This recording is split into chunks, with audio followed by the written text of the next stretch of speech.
At Christmas, my mother-in-law looked at my 6-year-old and said, "Children from mommy's cheating don't get to call me Grandma," right after rejecting the gift my daughter had proudly made for her. Then my son stood up and said this. The whole room went dead silent. I swear the entire living room stopped breathing. Even the cheap little porcelain angel on my mother-in-law's mantel looked like it wanted to cover its ears.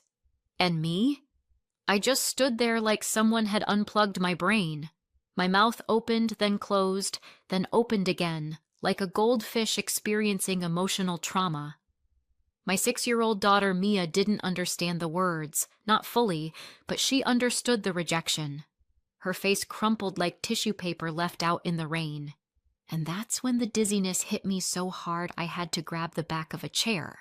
Not because I thought I might fall. No, I needed the chair so I wouldn't grab my mother-in-law Sharon instead. Everything had been so normal a minute earlier. Or at least Sharon-level normal, which meant aggressively festive and deeply fake. Her tree twinkled. The cinnamon candles were fighting for dominance with the burnt ham smell from the kitchen. Presents were stacked like we were filming an ad for seasonal overspending. And of course, the favoritism had been flowing like boxed wine at a PTA mixer. Bella went first. My sister-in-law Melanie's daughter Bella, who was about the same age as my own kids, and very obviously the golden child of my in-laws. She handed my mother-in-law, Sharon, a mug she'd decorated at school, a lumpy, glitter-encrusted thing that looked like it needed immediate hospitalization. Sharon shrieked like she'd been handed the Holy Grail and immediately swept Bella into her arms while my father-in-law, Lawrence, clapped like an animatronic grandfather programmed for enthusiasm. Then my older son, Noah, handed over his gift, a simple drawing of him and Sharon sledding. She squealed again, smoothing his hair and telling him he was such a talented little artist. They gave him a box bigger than he was, and when he ripped it open, it was a remote control car with flashing lights and wheels that could apparently drive on walls or ceilings or outer space. Then it was Mia's turn. They'd given her a little plastic doll with hair so sparse it looked like it had survived a bleach accident. Sharon smiled at her in that thin, strained way she only used when she wished she were smiling at literally anyone else. But Mia didn't notice. She was too excited, too proud. My sweet girl had spent days working on her picture. She held it with both hands, beaming, eyes bright, bouncing in place like a puppy ready to be praised. She handed it over. And everything collapsed. Sharon took the picture, looked at it, looked at Mia, looked at me, and in the sweetest, most poisonous tone imaginable, she said the line that will echo in my skull until I die. "Children from mommy's cheating don't get to call me Grandma, honey." I felt every word like a physical slap. Mia froze, like the sentence hit a kill switch inside her. Her mouth trembled, then her eyes filled. Then the first tear slid down, slow and heavy, the kind of tear a child cries when the world suddenly stops making sense. Lawrence shifted uncomfortably but said nothing. Melanie looked like she wanted to smile but knew better. "Thomas. Wow." He looked like someone had shoved him underwater. His eyes were wide and stunned, his whole body rigid. He kept opening his mouth like he was going to speak, but no sound came out. And me? I was vibrating. Rage crawled up my spine in hot, electric waves. I felt it in my teeth, in my fingertips, in my pulse. But before I could speak, before I could unleash anything, Noah stood. My 8-year-old. The child they adored. The one who could do no wrong. He stood up so fast his chair scraped loud across the hardwood. Everyone flinched. He walked straight to Sharon, jaw clenched, eyes burning with something I had never seen in him before. Something fierce and heartbreakingly adult. He reached out and snatched back the picture he'd given her earlier, the sledding one, the one she'd gushed over. He grabbed it with small, shaking fingers. Then he placed the giant remote control car, the perfect, expensive, adored gift, right back at her feet. The room gasped. Even Melanie blinked like someone had unplugged her, and then Noah said, voice steady but shaking at the edges, "If my sister can't call you Grandma, then neither will I." Silence. A thick, stunned, suffocating silence. Bella stared. Melanie's mouth fell open. Sharon reeled back like she'd been struck. Noah turned to Mia and took her hand, took it gently, like she was made of something precious. Then he looked at me and said, "Mom, can we go? I don't want to be here." It was not a question. It was a verdict. And suddenly, everything in me snapped into place. "Yes," I said. "We're leaving." Thomas stood too, slowly but with purpose. There was something in his face. Shame, maybe. Or dawning clarity. Or maybe just the realization that his mother had just burned a bridge he could never rebuild. No one stopped us. No one tried. We walked to the door, the four of us, holding on to each other like we were crossing a battlefield.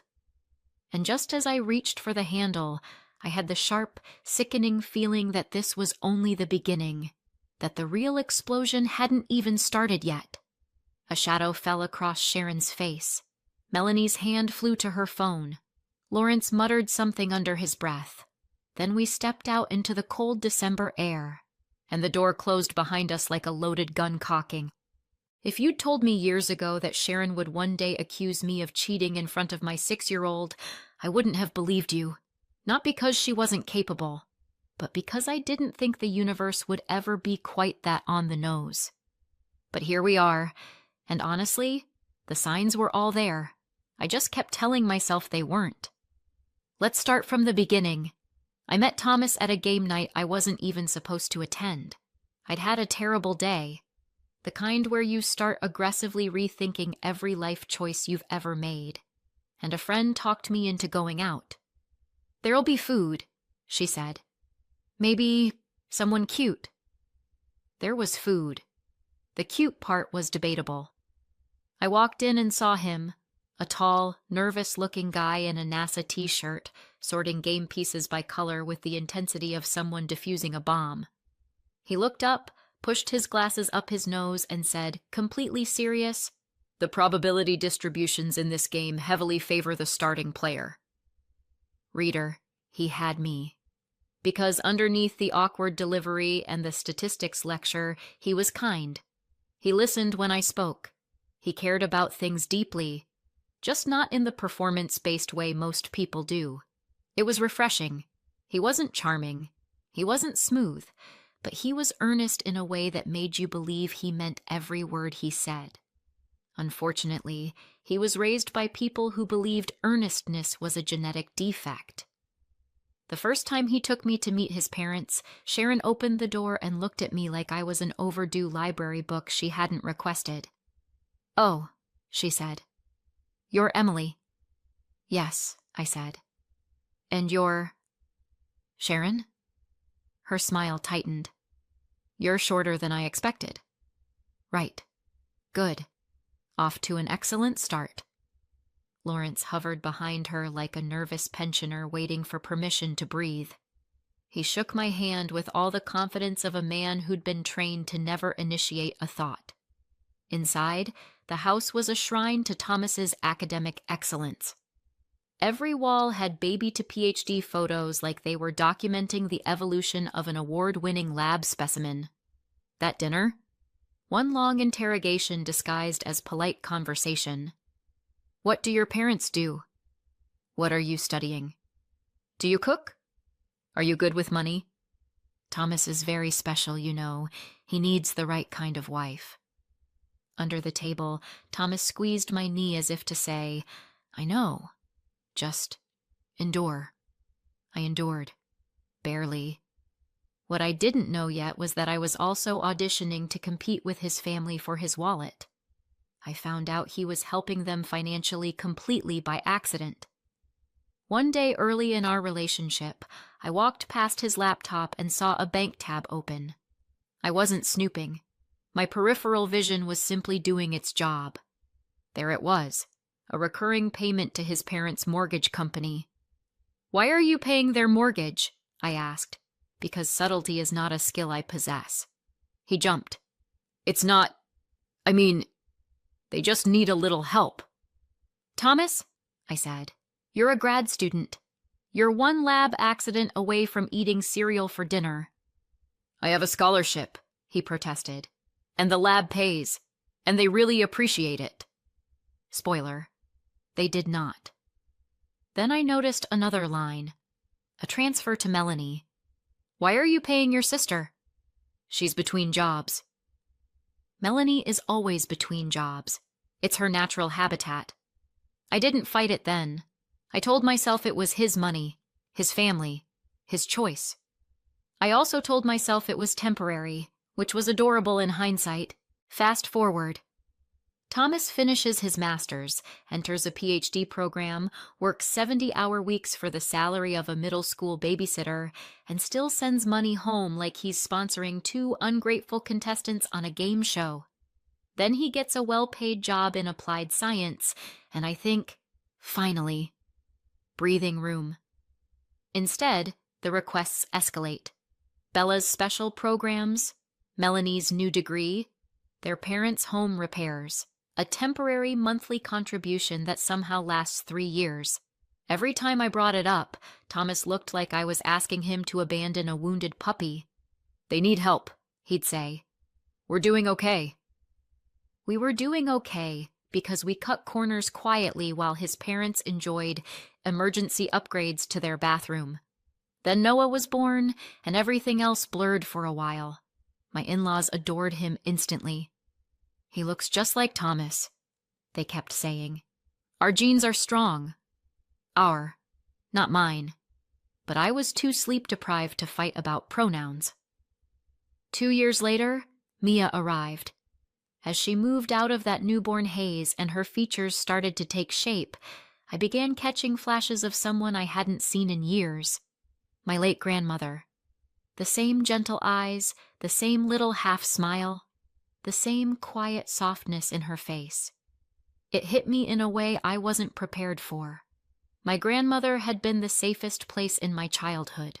Warm, steady, endlessly patient. Seeing pieces of her in Mia felt like getting a little bit of her back. When my mother-in-law first saw Mia, she frowned. She doesn't look like Noah. She looks like my grandmother, I said. Oh, she replied, like I'd told her the baby was part alien. Well, hopefully she grows into the family. Like shoes. Or debt. Then the jokes started. Are you sure she's his? We're just teasing. Relax. It's just funny Noah is Mini Thomas and Mia is... I don't know where she came from. She looks like my grandmother, I said. Again. And again. And again. They squinted at the photos, shrugged, and kept implying I'd somehow recreated my grandmother using the mailman's DNA.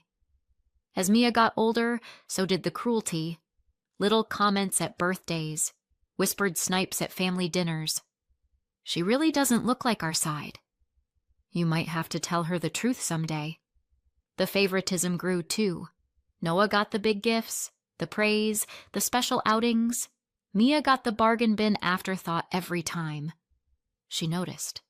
She always noticed. Once, Noah got a cupcake with a superhero topper and twice the frosting. Mia got the sad economy version. Noah calmly transferred half his frosting to her plate and gave her the superhero. There, he said. Better. I had to pretend to look at my phone so I wouldn't cry in public. I tried telling Thomas. It's not intentional, he said. Intentional or not, my daughter was learning she was less in that house. And on Christmas, she learned exactly how less Sharon thought she was. So yes, when Sharon shoved Mia's picture back at her and said, "Children from mommy's cheating don't get to call me grandma," I wasn't shocked. But I was done. And I had no idea the detonation she triggered was only the beginning. By the time we got home from Christmas, I thought I was emotionally tapped out. Turns out, I was wrong. I tucked Noah and Mia into our bed with a movie because I couldn't bear the thought of them being more than 6 feet away from me. Then I walked down the hall, fully expecting to find Thomas pacing, spiraling, or silently imploding. Instead, I found him sitting at his desk, still in his coat, lit up by the cold glow of the monitor, clicking buttons like he was dismantling a bomb. "Thomas?" I said carefully. "What are you doing?" He didn't even look up. "Fixing something." Which is exactly the tone a man uses right before he does something irreversible. I stepped behind him. My heartbeat did this dramatic, oh no, no, no percussion solo. His bank account was open. Recurring payments, transfers, auto payments I knew nothing about. Tabs with labels like mortgage contribution and Melanie monthly. And next to each one, cancel, cancel, cancel. One click. Another click, another artery cut. "Wait." I grabbed the back of his chair. Are you canceling everything?" "Yes." That was it. One word. A guillotine of a syllable. "You mean your parents' mortgage? Your sister's stuff? Bella's?" "All of it." He still wasn't looking at me. His jaw was locked, shoulders stiff, like he'd been carved out of cold stone. My brain was frantically flipping through every version of Thomas I had ever known. Gentle, conflict-avoidant, apologetic Thomas. And none of them matched the man sitting here deleting payment methods like they owed him money. "This is sudden," I said, which was the understatement of the decade. He exhaled, finally leaning back in his chair. Not relaxed, just done. "You know what hit me tonight?" he said, voice low. "My 8-year-old did what I should have done." He finally looked up at me. His eyes were red, furious, ashamed. "It should have been me," he said. "I should have defended her. I should have said something. I let them talk about you for years. I let them talk around Mia. But tonight, they said it to her face and I froze." His voice cracked on froze. My stomach twisted. I wanted to grab him, reassure him, something, but he wasn't done. "Noah shouldn't have been the one to stand up for her," he said. "He shouldn't have felt like he had to. That's on me, and I'm not letting it happen again." He turned back to the screen and clicked another remove card. "You have no idea," he continued, "how many times I told myself it was helping them. How many times I thought it was temporary, that they'd appreciate it, that I was doing the right thing." His laugh was short and sharp. "They never saw me as helping them. They saw me as obligated. And tonight proved that." I sat on the edge of the desk because my legs weren't prepared for this kind of emotional earthquake. "So you're done?" I asked quietly. He nodded. "Done sacrificing our kids' experiences so my mother can tell Mia she's a mistake. Done paying Melanie's bills so she can mock my daughter's existence. Done being the wallet they kick whenever they're bored." I swallowed hard. "Thomas, they're going to explode." "Let them," he said. "They've been detonating on us for years." He hit one last confirm, and the page refreshed like he'd just exorcised a demon. And then, of course, his phone buzzed. He stared at it like someone had texted him the word boo from inside his closet. "My mom," he said. "Of course." He answered and put it on speaker because apparently we were embracing transparency now. "Thomas!" she shrieked immediately. "We just got a notification that our mortgage payment method was removed. Did the bank screw something up? What is going on?" "No," he said calmly. "I removed it." Silence. Then a sound like she'd been dramatically slapped by invisible hands. "What do you mean you removed it?" she demanded. "You can't just... Your father is panicking." "You'll have to pay it yourselves," he said. "I'm not doing it anymore." "Are you kidding me? After everything we've done for you? We rely on that. We need that. I'm pretty sure my eyebrows hit the ceiling. Thomas didn't flinch. I have my own family to support. We are your family, she shrieked. This is because of her, isn't it?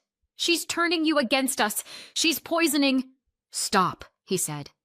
This isn't Emily. This is me. I could have kissed him. Right on the mouth. Right there in the middle of the room with his mom screaming on speakerphone like a malfunctioning fire alarm. You told my daughter, he continued, that she came from cheating. You shoved her gift back in her face. You humiliated her. Oh, please, Sharon snapped. She's 6. She'll forget. Maybe, he said, voice sharp. But Noah won't, and neither will I. Her voice went into full banshee mode. You're being dramatic. You're destroying this family. You already did, he said. You just didn't expect me to notice. He hung up. Hung up. Thomas, the man who once apologized to a telemarketer for not being interested, hung up on his mother. I stared at him. He stared at the floor. His shoulders were trembling. Before I could even make a comforting noise, the phone buzzed again. Melanie. Oh no, I muttered. Level 2. He answered. What the hell, Thomas? She snapped. Mom just called me crying. You cut her off? And me? How am I supposed to pay for Bella's classes? That's not my problem, he said. You can't do that, she shouted. All because Mom made a joke? She insulted my daughter, he said, and you backed her up. Oh, for crying out loud, Melanie groaned. It was funny. Everyone thinks Mia looks nothing like... Don't, he said. Don't finish that sentence. She did anyway.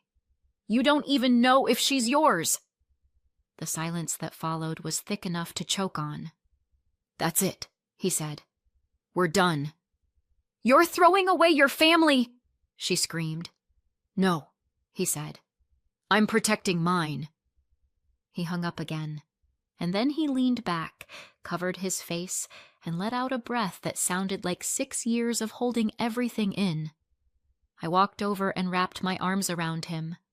He didn't pull away. I'm proud of you, I whispered. He didn't speak for a moment, just breathed. And I knew, deep in my bones, that this wasn't the end. This was the fuse lighting. If there's one thing I've learned about people like Sharon, it's this. They don't lick their wounds. They sharpen their teeth. The smear campaign began less than 48 hours after Thomas cut them off. I was buttering toast for Mia when my phone buzzed with a message from a cousin I hadn't talked to in 2 years. Hey, are you okay? Your MIL posted something. Intense. That's never a good sentence to wake up to. I opened Facebook, and there it was.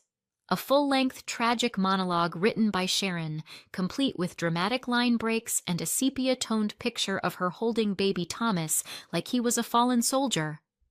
According to her, she had lost her son to a manipulative woman, been cut off financially by force, been alienated from her grandson through brainwashing, and punished for speaking the truth everyone can see. Then came the stinger. We only ever expressed concern because Mia looks nothing like our family. We just wanted to protect our son. For that, we were exiled. And then, as if summoned by the devil's group chat itself, Melanie swooped into the comments like a Walmart brand hype woman. She's using him. He's blinded by love. This is what happens when you let the wrong woman take over. There were screenshots of Noah and Mia side by side with circles around their faces like they were evidence in a crime scene. My stomach turned. Emily? Thomas asked from behind me. He had that, tell me now before I punch a hole in the drywall tone. I showed him the screen. He stared for a long moment. His jaw dropped, then clenched, then did something that looked dangerously close to a spasm. They're telling people you cheated, he said. Yes, I said. Welcome to the Sharon experience, now with bonus public humiliation. He rubbed his face. People are actually agreeing with her. This is insane. Is it? I said. She's been practicing this narrative for years. This is just the first time she's had an audience. And then, as if the universe decided to spice things up, notifications started blowing up in real time. Wow, I always wondered. He should get a DNA test. Poor Thomas. She's obviously manipulating him. That little girl looks nothing like him, I'm just saying. My lungs felt too small. Thomas took the phone gently out of my hands and set it down before I threw it into the toaster. You don't deserve any of this, he said quietly. Just tell me what you want to do, and I'm with you. I took a breath. We're getting a DNA test. Let's end this circus. Mia didn't understand why someone swabbed the inside of her cheek, but Thomas explained it like it was a fun science club activity. Noah asked if he could get swabbed too. We told him maybe next time. Waiting for the results felt like holding my breath underwater, not because I doubted, never that, but because I knew what would happen when the truth hit daylight. And Sharon could not hide from daylight. While we waited, I went to my mother's house and pulled out the old photo boxes. My grandmother's face stared back at me from every angle, smiling, serious, laughing with the same soft eye crinkle Mia has when she's genuinely happy. The resemblance wasn't just uncanny.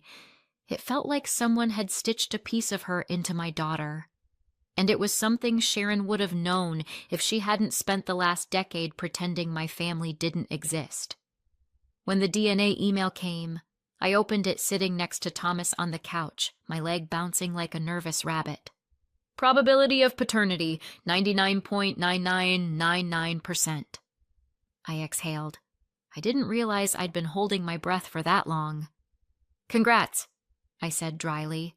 You are, in fact, the father of the child you've been raising for 6 years. He snorted. Send it to me. We didn't respond to Sharon. We didn't comment on her post. We didn't tag or confront or message or argue. We simply made our own post. A collage, Mia smiling, Thomas holding baby Mia, a picture of my grandmother, a picture of Mia next to my grandmother, and our caption, for anyone who's heard the rumors, here are the facts. Mia is Thomas's biological child. DNA attached. She also looks exactly like Emily's grandmother, which is something you'd know if you'd ever bothered to learn her family instead of questioning her fidelity for years. Someone told our 6-year-old that she came from mommy's cheating and that she doesn't get to call her grandma. This was said directly to her face. That is why we cut contact. That is why financial support ended. You do not speak to a child that way and still get access to them. Thomas reposted the same thing with one extra paragraph. Since grad school, I've sent my parents and sister roughly $500 to $900 a month, whatever they asked for, whatever they said they couldn't cover. When I finally totaled all of it, it was $80,940. I have every transfer. And after all that, they accused my wife of cheating and told my daughter she isn't mine. We're done here. We hit post. Then we waited. For about 7 minutes, nothing happened. Then everything happened. The comments rolled in. I had no idea she said that to Mia. That's disgusting. Oh, wow. The resemblance to your grandmother is undeniable. I'm so sorry. No child deserves that. Honestly, good for you for cutting them off. And in the group chats? Silence. Then confusion. Then the quiet, satisfying crumble of people realizing they'd backed the wrong side. One cousin messaged me privately. I'm so sorry. I didn't know. I thought Sharon was exaggerating. This is awful. Another. She really said that to a 6-year-old? Not okay. Even better? Sharon had a big birthday coming up. One she'd been planning for months. Invitations had gone out to half the extended family, and one by one, everyone canceled. Sorry, can't make it. Not attending after what I heard. I'm uncomfortable supporting someone who talks to children that way. She ended up with an overpriced cake, an empty room, and Lawrence trying to pretend he liked being alone with her. I won't lie. I savored that image. But the real twist came later that week, in the form of a phone call from an unfamiliar number. "Is this Emily?" a voice asked. Older, sharper, polished. "Yes?" "This is Virginia," she said. "Thomas's aunt." I froze. We'd met twice. She was Sharon's older sister, 10 years wiser and 90 degrees less unhinged. "I saw the posts," she said. "I also got the unfiltered version from someone who actually has a spine." I didn't dare laugh, but I wanted to. "I just have one question," she continued. "Did Sharon really say that to your daughter?" "Yes," I said, right to her face. "And the $80,000? "Accurate." I heard a long exhale. "Well," she said, her voice turning crisp, "then I've made a decision." My heart did a weird little kick. "What kind of decision?" "The kind that involves lawyers," she said. "And wills." I gripped the counter. "I've removed my sister," she continued. "Every cent she was expecting is now going to Thomas and the children. I've also established a trust fund that begins paying out immediately. I'd rather see my money help a family with integrity than reward cruelty." I didn't speak. I couldn't. "And before you worry," she added, "this is not charity. This is justice. Your children deserve better than to grow up under the shadow of Sharon's bitterness." When I hung up, I stood there for a long moment, stunned, my heart pounding in my throat. Thomas walked in. "Who was that?" "Your aunt," I said. "You're going to want to sit down." Because suddenly, for the first time in years, the balance of power shifted. Not because we fought harder, not because we screamed louder, but because someone finally saw the truth and decided enough was enough. And the best part? Sharon couldn't blame me for this one. She did it to herself. 6 months later, and the silence is still blissful. My in-laws? Not so blissful. Once Thomas cut the financial cord, they spiraled fast. They had to sell their house, downsize, and, according to one cousin, finally admit that maybe relying on a future inheritance wasn't a retirement plan. Especially since that inheritance went to us. Thomas's aunt, the one with the late millionaire husband, she rewrote her will the same week the drama blew up. Turns out the substantial money Sharon counted on her entire life now sits in a trust for our kids. And a very generous chunk for us, too. Meanwhile, we've started traveling, living easily for the first time ever. So what do you think? Too far or not far enough? Let me know in the comments, and don't forget to subscribe.